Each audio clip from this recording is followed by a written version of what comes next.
Hey guys, welcome back to my channel. I am Saummya and today we will be moving forward to our 13th question of the series Babbar's 450 DSA sheet, which is Kadane's algorithm. So people, our today's question is this one, Kadane's algorithm.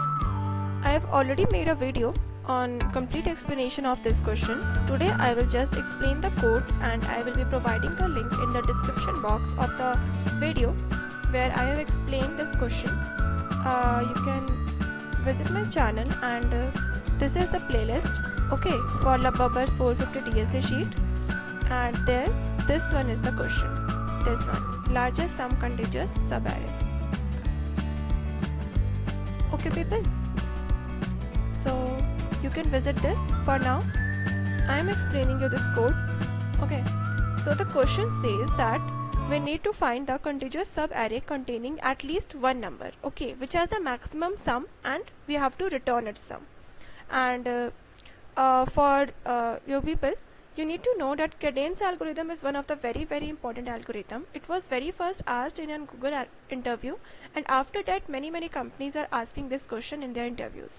Okay, so this algorithm is very important to understand. So what we are doing is we are taking two variables. First is the current sum and second is maximum so far. We are taking max so far. Okay, so in the current sum I am giving 0, and for maximum so far I am giving the first element of the array. We can also give something like int min or something like negative of 99999. We need to take anything minimum, but as we are specified that it should contain at least one number, okay, that's why we are taking the first element as maximum so far. Okay, so now we are running the loop for this array, and current sum will be updated every time by adding the next element in that. Okay, and the maximum so far will be updated by the maximum of its previous value and the value of current sum, whichever is maximum, that will be stored in max so far. Okay, and there is one more condition. If this current sum value goes negative, which is less than 0, then it will be updated to 0. Okay people, since we need the maximum value, so we are not interested in the negative part.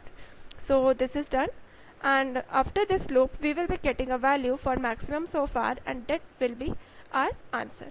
Okay, so we will be returning maximum so far. The time complexity for this is order of n.